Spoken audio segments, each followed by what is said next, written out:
ദക്ഷിണാഫ്രിക്കയ്ക്കെതിരായ ഒന്നാം ക്രിക്കറ്റ് ടെസ്റ്റിൽ ഇന്ത്യക്ക് ഇന്നിംഗ്സ് തോൽവി. ഇന്നിംഗ്സിനും 32 റൺസിനുമാണ് ഇന്ത്യ ആദ്യ ടെസ്റ്റ് അടിയറവ് വെച്ചത്. 2 മത്സര ടെസ്റ്റ് പരമ്പരയിൽ ഇതോടെ ദക്ഷിണാഫ്രിക്ക 1-0 മുന്നിലെത്തി. 163 റൺസ് ഒന്നാം ഇന്നിംഗ്സ് ലീഡ് വഴങ്ങിയ ഇന്ത്യ രണ്ടാം ഇന്നിംഗ്സിൽ 131 റൺസിന് all out ആവുകയായിരുന്നു.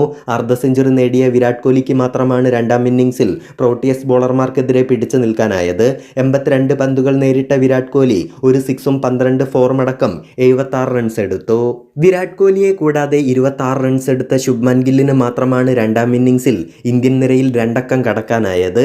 Captain Rohit Sharma 0, Yashasvi Jaiswal 5, Shreyas Iyer 6, KL Rahul 4, Ashwin duck, Shardul Thakur 2 എന്നിവരെല്ലാം തന്നെ പൂർണ്ണമായി പരാജയമായി. ജസ്പ്രീത് ബുംറ, ഡക്ക്, മുഹമ്മദ് സിറാജ് 4 എന്നിങ്ങനെയാണ് മറ്റുള്ളവരുടെ സ്കോറുകൾ. 4 വിക്കറ്റ് വീഴ്ത്തിയ നാന്ദ്രെ ബർഗറും 3 വിക്കറ്റ് വീഴ്ത്തിയ മാർക്കോ യാൻസനുമാണ് രണ്ടാം ഇന്നിംഗ്സിൽ ഇന്ത്യയെ തകർത്ത് വിട്ടത്. രബാഡ 2 വിക്കറ്റ് എടുത്തു. നേരത്തെ ഒന്നാം ഇന്നിംഗ്സിൽ ദക്ഷിണാഫ്രിക്ക 408 റൺസിന് ഓൾ ഔട്ട് ആയിരുന്നു. 163 റൺസിൻ്റെ നിർണായക ഒന്നാം ഇന്നിംഗ്സ് ലീഡ് സ്വന്തമാക്കാനും സൗത്ത് ആഫ്രിക്കയ്ക്കായി. 5-ന് 256 റൺസ് എന്ന നിലയിൽ മൂന്നാം ദിനം ബാറ്റിംഗ് ആരംഭിച്ച ദക്ഷിണാഫ്രിക്ക 152 റൺസ് കൂട്ടിച്ചേർത്ത ശേഷമാണ് പുറത്തായത്.